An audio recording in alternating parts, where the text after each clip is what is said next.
Hi, Stitchers. Welcome to Tatreez Talk, where we share conversations about Palestinian embroidery. I'm Lena, here with my co-host Amani, chatting with talented embroiderers and artists, sharing their stories, inspirations, and the cultural significance behind their work. On today's episode, we are chatting with Samar Hosseini, a fine artist who has incorporated Tatreez into her beautiful work. Welcome to Tatreez Talk, Samar. Hi, thanks for having me.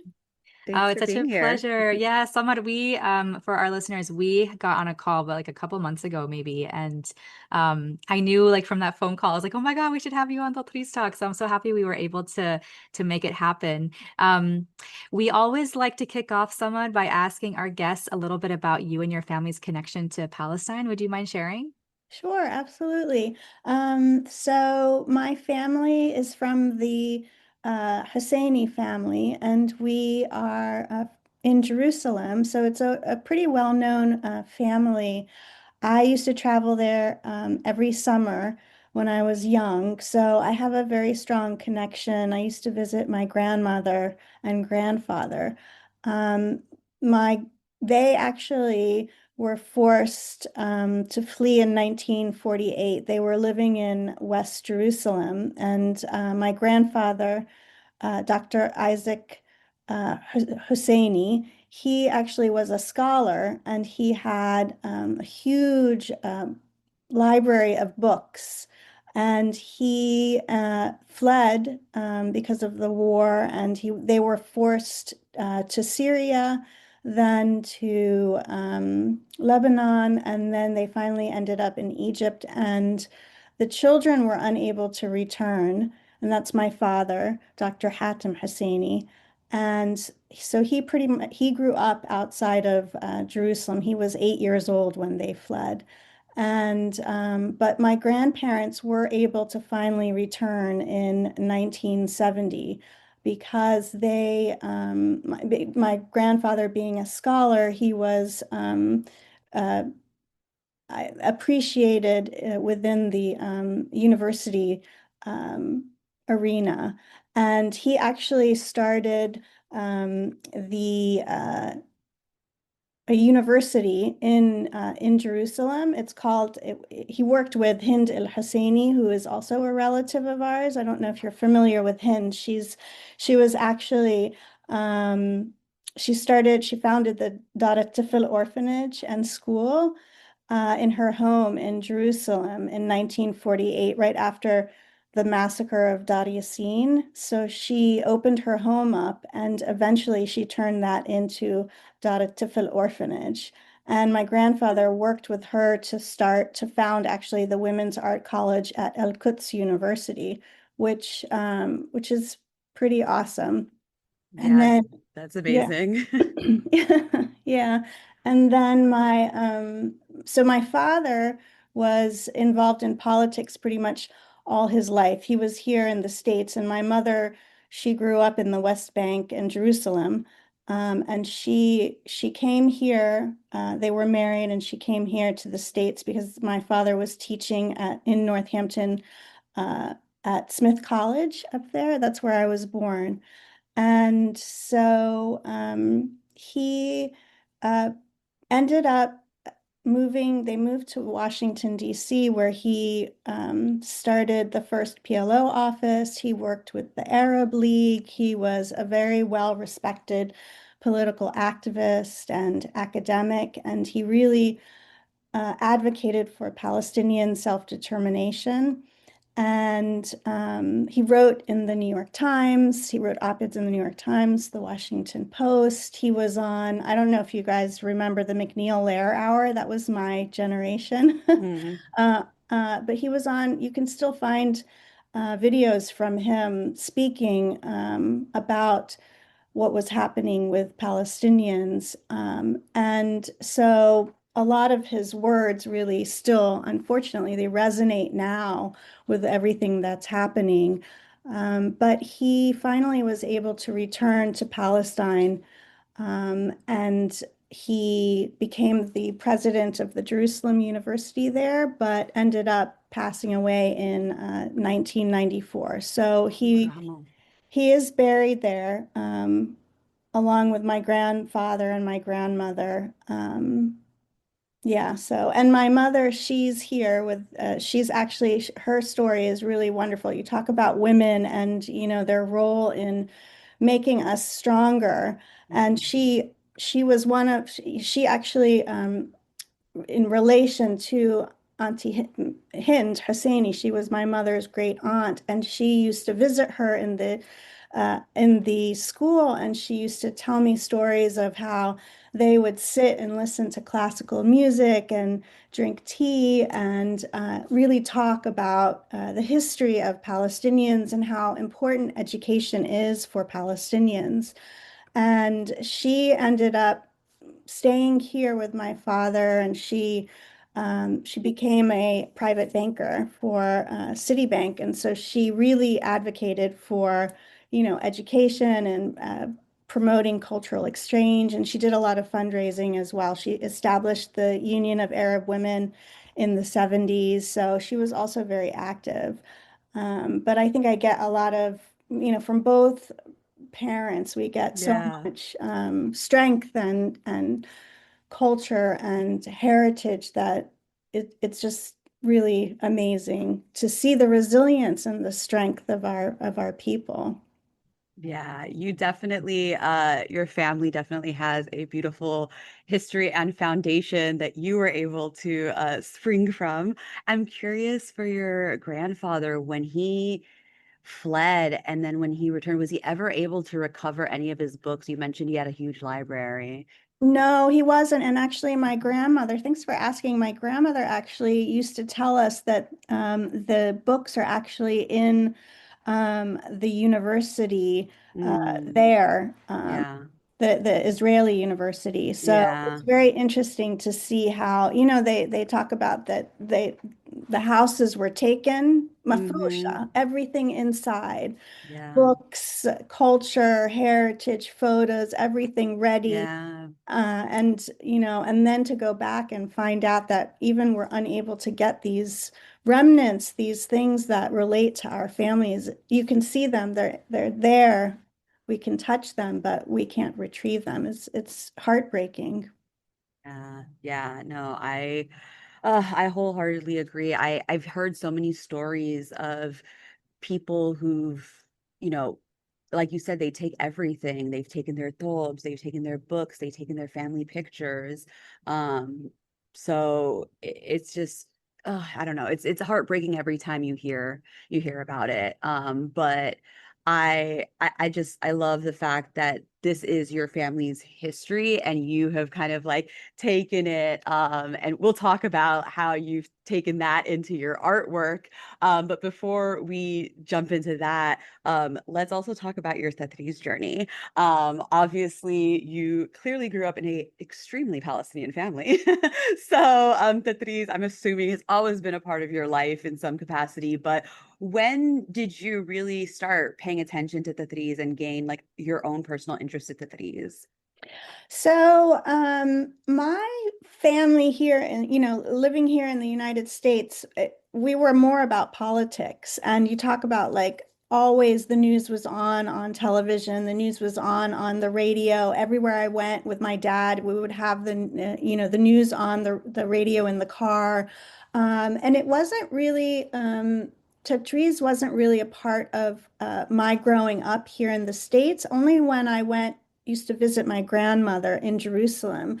She shared a little bit of knowledge of how to Tatreez with me. And it's funny because I was going through some of my things in my mother's homes, that I had packed up, and I found all of this Tatreez from when I, unfinished because I was little, Yeah. that I was like, oh my gosh, I remember doing this. I remember my tita who taught me a little bit, but that my grandmother and my mother, they grew up in the city, and was a little bit different in terms of the creating the tatreez that we have.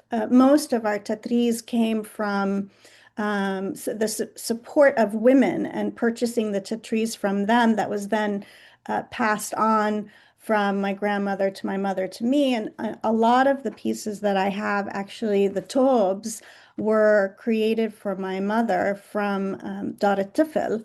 And they, the Hind, she created these pieces when my mother was married, and that was in the 70s. So they're traditional in the Tatreez style of them, but they're very non-traditional they're more modern, right? Without the Yes. sleeves, they're much tighter Yeah. fitting.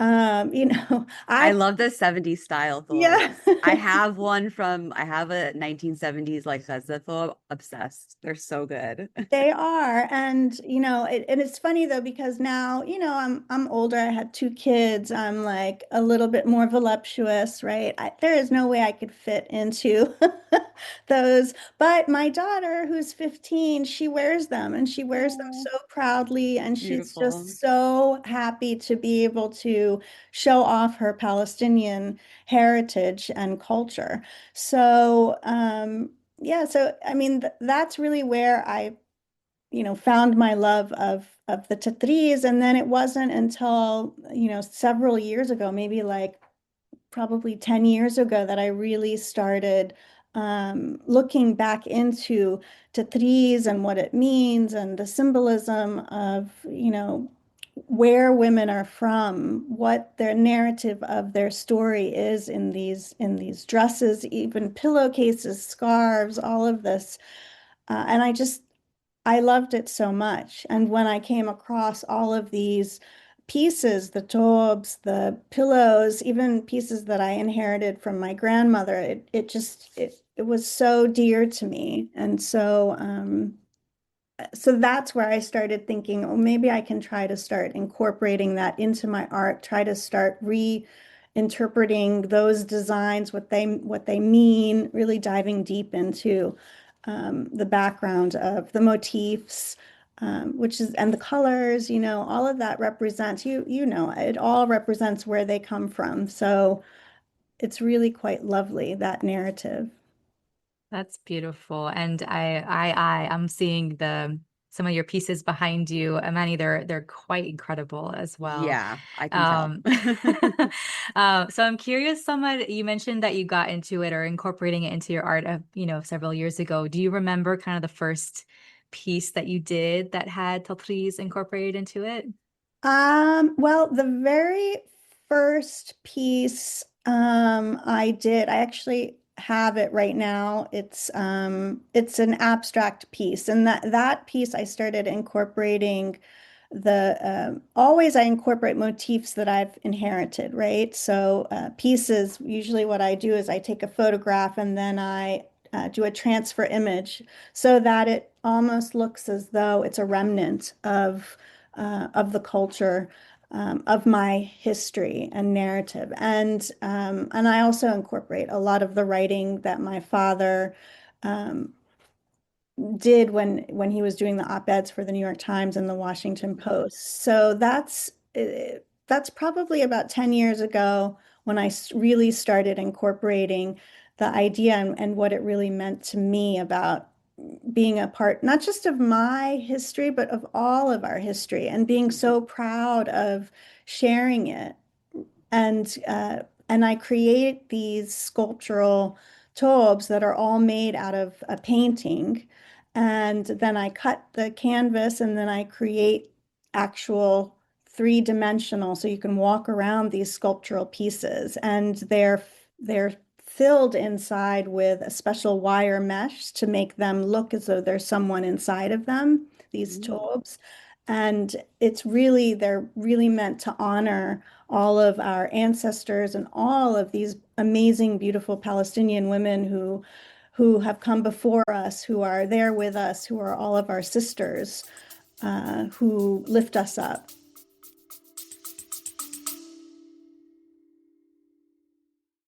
Introducing the drop that nobody asked for, Resolute RGL, the sneaker that takes centuries of Palestinian resistance and sells it back to you in leather.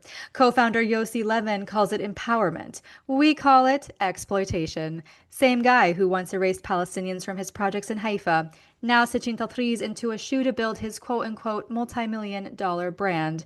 They say it's bridging local and global. Translation: Palestinian women stitch, Europe profits, Israel wins.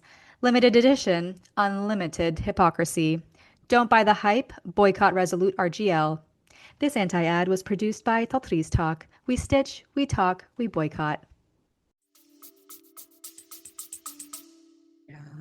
Wow. And so those are the pieces you're describing, the thobes that you have behind you, correct? Yes. Okay, we're gonna have to share images on social media to show people because those are really cool. I love the concept. I love the way that's painted, correct? Like, Yes. yeah, Mhm. it's Yeah. just it's really beautiful. I guess you kind of you touched on it a little bit, but is somebody who is viewing these pieces, like what is the takeaway? What's the story you want them to walk away with from these?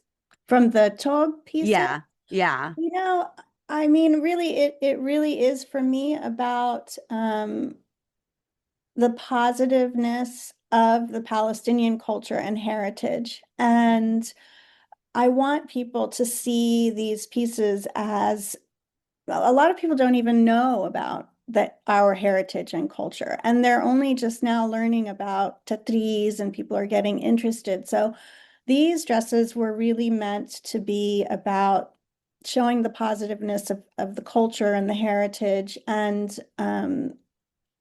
also reflecting on the idea that they're they're a dress, but they're without a body.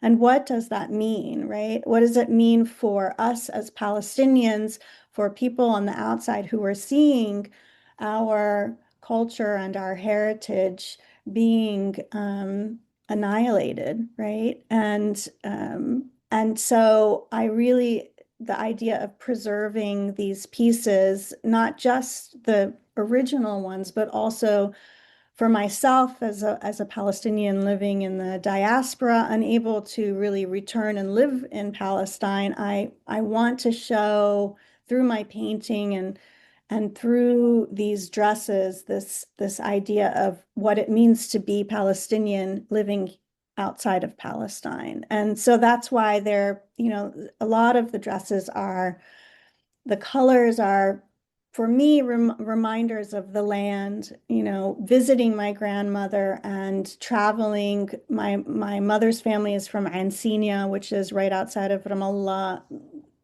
Going and seeing the olive trees that's part of their land, even the toot, picking the toot from the trees there, the hills, the stones, the mountains. People don't realize people when I tell them how rich and beautiful the land is, they're like, "What? We thought it was just a desert, you know?" And I'm like, "No, we have such beauty there. It's such a rich, beautiful environment." So a lot of the dresses are painted that way with these colors to reflect that environment. And then, as I said, when I finish the painting, then I cut them and I'll either hand stitch them or sew them with my sewing machine. And then I add all of the embroidery, the that I have that was given to me to the pieces as well. It takes quite a little bit of time, but to create the pieces, there are several steps to it, but it's really, I think it's, I think it's, for me, it's really wonderful because it's lethargic, it's like getting it out.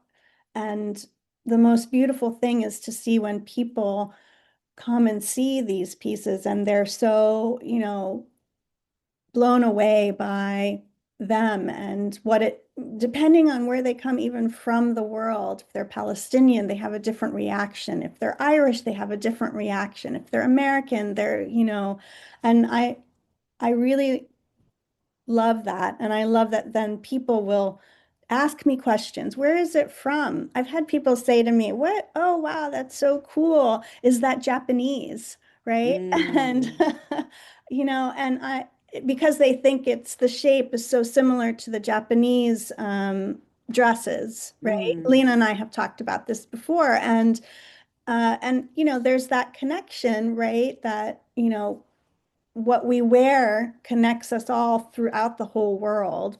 Mm, But, having to say, no, this is actually Palestinian and this has gone back centuries. mm, And actually, Tatreez is even centuries further back, and how it spread to all over the world. Some people are like, "Oh, I'm from Eastern Europe, and my great grandmother used to do that type of, yeah, of course they did. They went on pilgrimages to Jerusalem. It makes sense that then they, you know, saw the beauty in these pieces, saw the how much it meant to them from these pilgrimages, and then they took it back and they started creating it." Mm.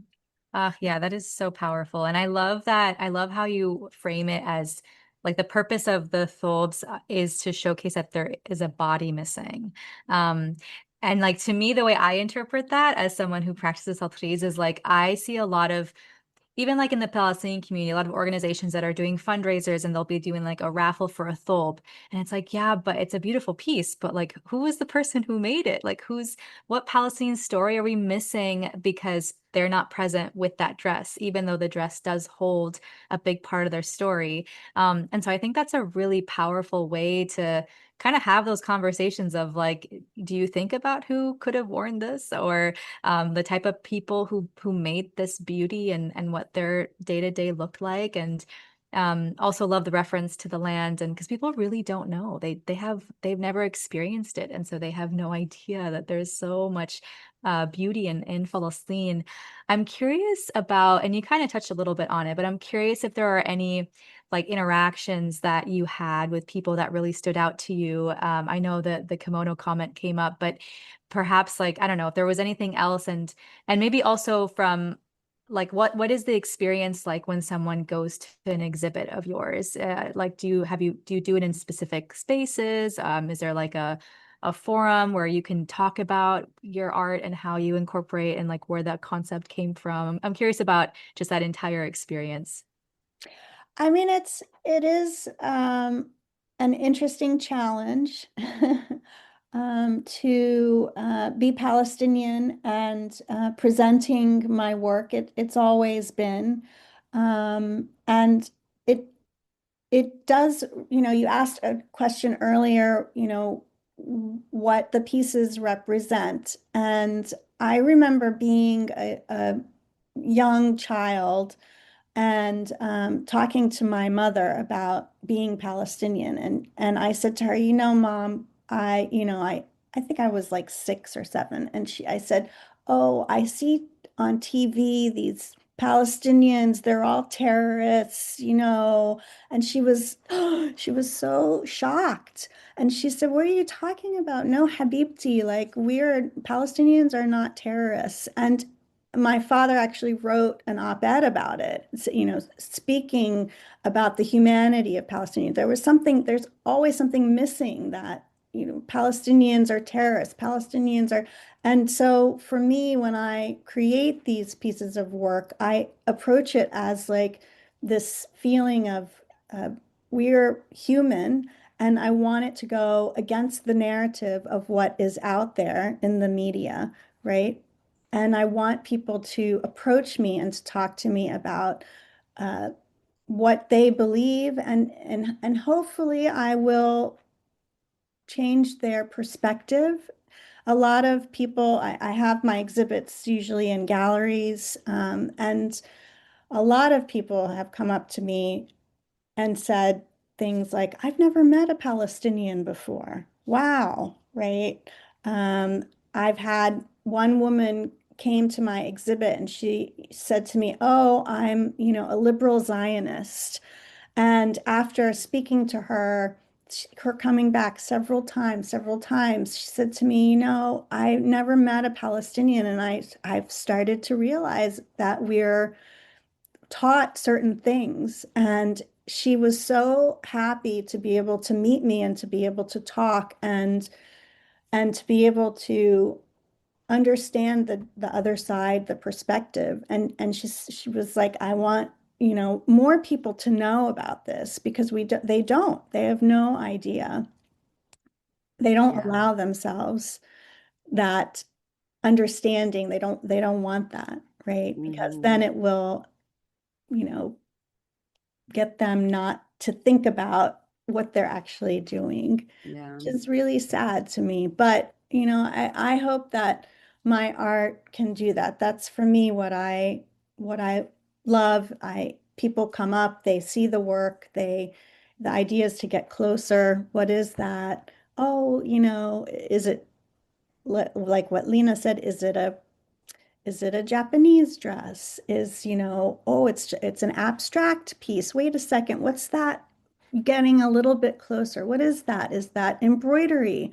Oh my gosh, there's actual real embroidery and images of embroidery in there. What does that mean? Tell me more about it. And then as soon as I start talking about it, you know, for the most part, people are very open to the discussion and trying to understand about Palestinians, which to me is, again, it's sort of my whole family has been about activism and the Yeah. positiveness of being Palestinian. And I feel like that is my way of doing that. Not through, I'm not the best writer. I do it through my art. I Mhm. create my art and I hope that it draws people in.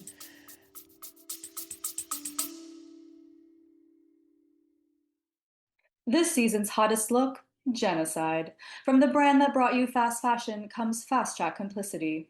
Zara just opened its largest ever store in Israel, 45 square meters of settler chic, while Gaza buries its dead. Their Israeli franchisee hosted far right minister Itamar Ben Gvir, who calls for shooting civilians and expelling Palestinians. His review: beautiful clothes, beautiful Israelis. Our review: ugly politics. And yes, the jacket ad, mannequins shrouded like Palestinian bodies next to rubble. Zara called it a, quote, misunderstanding and kept cashing apartheid checks. Boycott Zara and all Indedex brands: Bershka, Massimo Dutti, Pull& Bear, Stradivarius, Oysho, Zara Home, because genocide is never in season.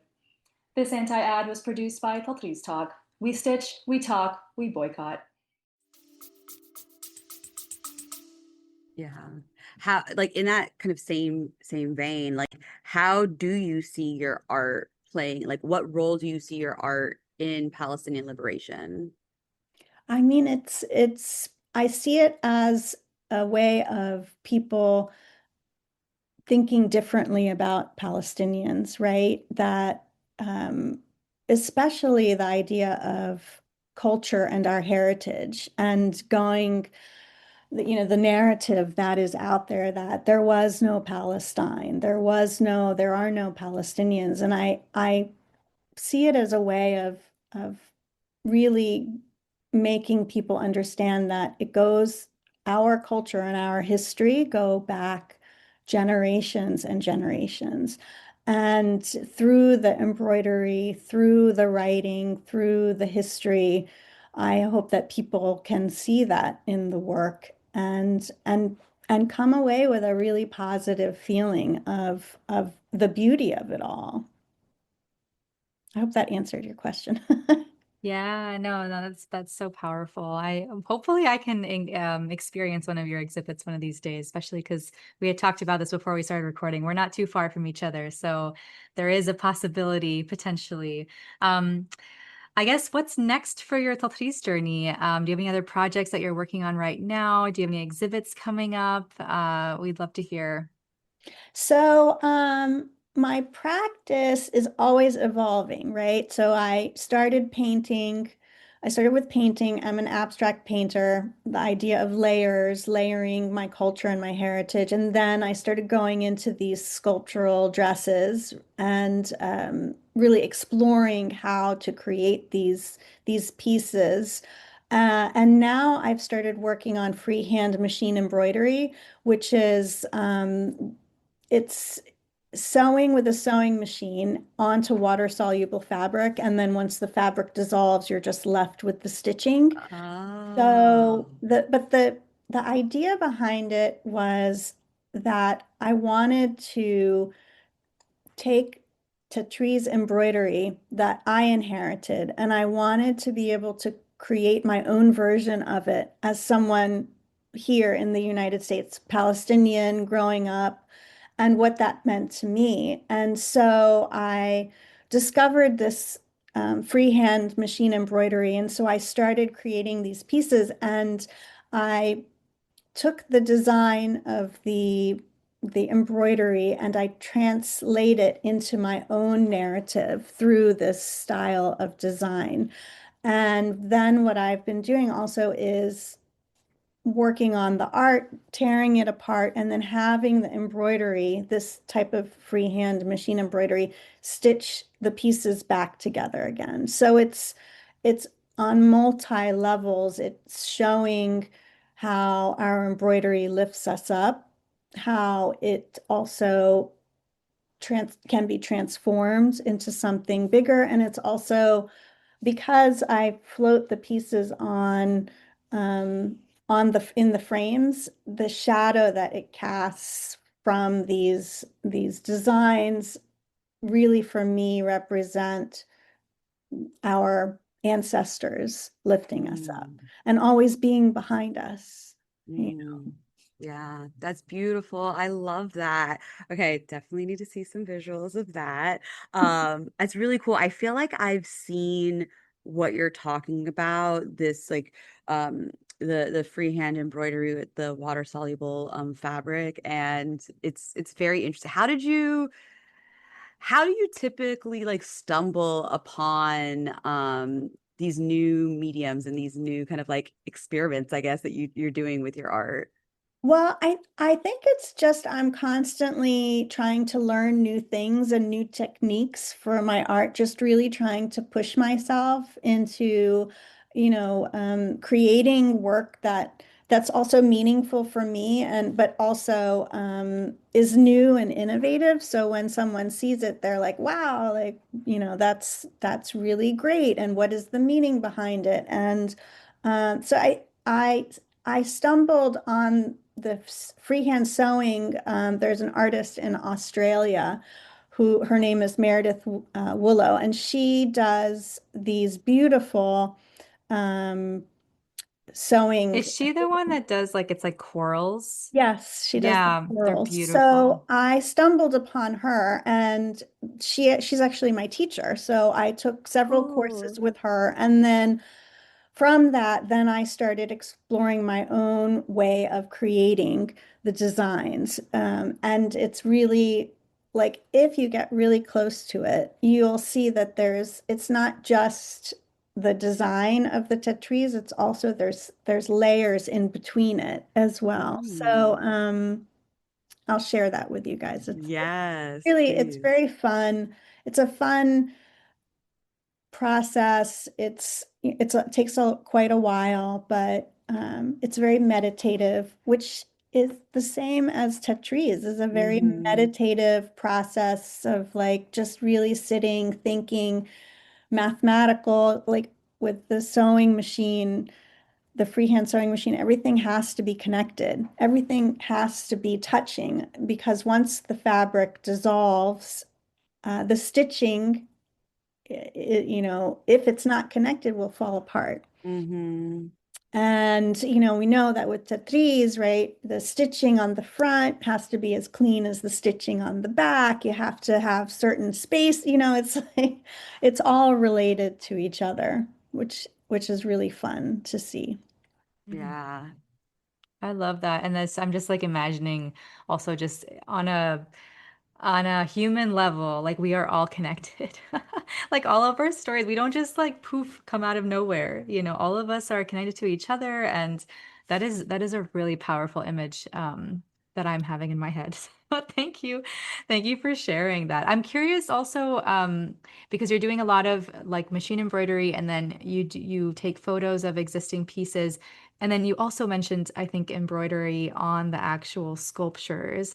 Do you do the embroidery as well, or it's mostly just transfer? It's mostly transfer because the it's not fabric, it's actual canvas. So and there's paint on top of the canvas, so I paint in layers, so it's much harder. But I do try to add a few stitches in there, which are, the cross stitch, a few little designs, but it is very difficult to do. Um, Yeah. so but it is mostly image transfer on the dresses, yes. But Very you cool. will find some of my pieces, the ones that are not as layered, that I have started actually embroidering on the work. And sometimes the nice thing about it is because my work is so layered, and there's that you don't even notice the actual Yeah. embroidery part of it. You see the embroidery, but you think that it's part of the painting. And then again, it's not until you get close up that you start to realize that it's actually it's actually thread on there.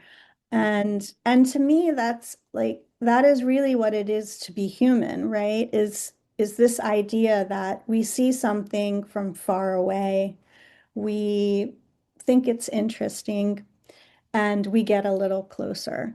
And that to me is what I feel sometimes we need to reinforce with humanity, right? Is that we need to be getting a little bit closer. We need to be seeing things and understanding things from a closer vantage point rather than far away. Yeah. Definitely, especially today, especially in today's world, especially I think for Palestinians with everything that's going on, us witnessing genocide from all over the world. So yeah, I wholeheartedly agree. So Samar, we have to ask you, are there any major life lessons that you've gained from Tatreez? I'm so excited to share this with you. Yes, I have been like waiting for this question. Yes, there is. And so when I was talking to my daughter, she's 15, and I was telling her about Tatreez, and I said, you know what, we should I should start you learning how to do Tatreez. And she was like, I think at the time she was like 12. She was like, I don't wanna. Really? Okay, I think so. It looks kind of cool. So I took her, I taught her myself. I took her to some classes, and she loved it. And she started, 12, 13, 14, 15. She started doing these pieces, giving them to her grandmother on my husband's side, my mother, making them for the holidays, giving them to friends. And I it filled my heart so much to see her doing this. Number one, because passing on that tradition, that Palestinian tradition, but more so because so she, as a teenager, as most people know, teenagers tend to have little patience. And I was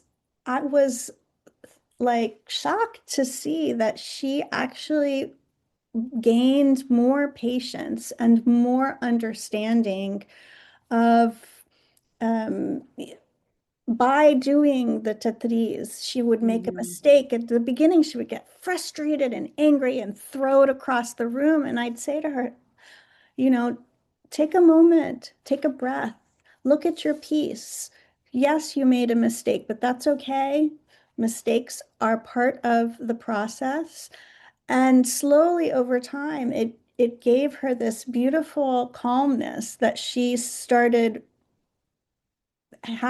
taking over her by doing this embroidery, realizing that mistakes are okay, by going through. She doesn't have to be perfect. And I saw it then go into her life, right? How she was with her friends, how she is now with the work that she does. She's not as hard on herself.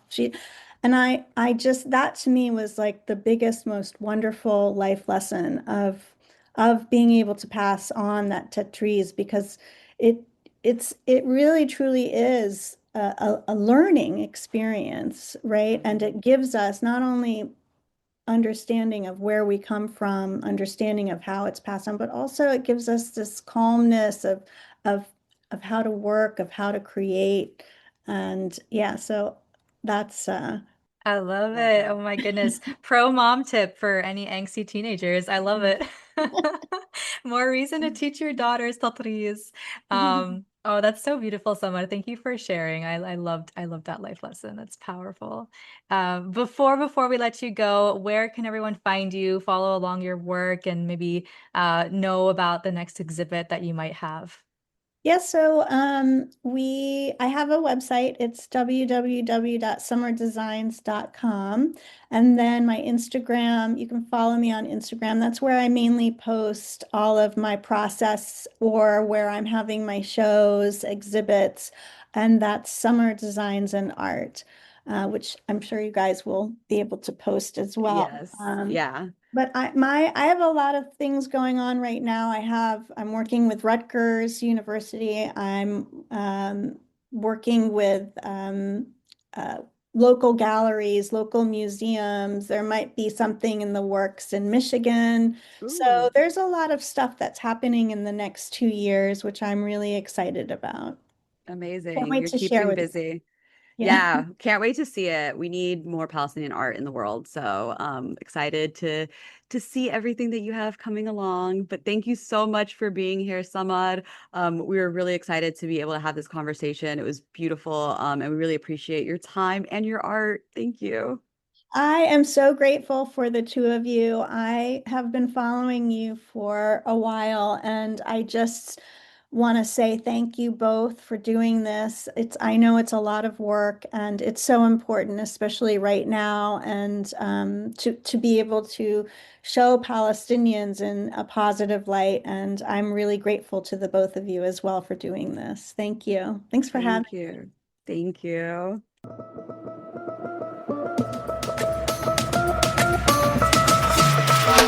I was so happy to have Samad on the podcast. I knew when we met that I wanted to have her join us and share her story. And I love, it's so interesting, Amani, because like when I talk to people individually, like I have a conversation, we don't necessarily go through the script that we go through, or not Yeah. script, but like the guide. And then so it's so interesting to hear their family story and connection to Palestine. In this format because I didn't hear it from her when we chatted, and Mm. it's so crazy how you really get to know someone through these interviews and document their story in a way. So I'm really happy. It's also the second Hosseini this season, Oh yeah. which is so funny. We're getting a lot of Hosseini love on Tatreez Talk. There we go. So I love it. Yeah, no, it was really great chatting with her.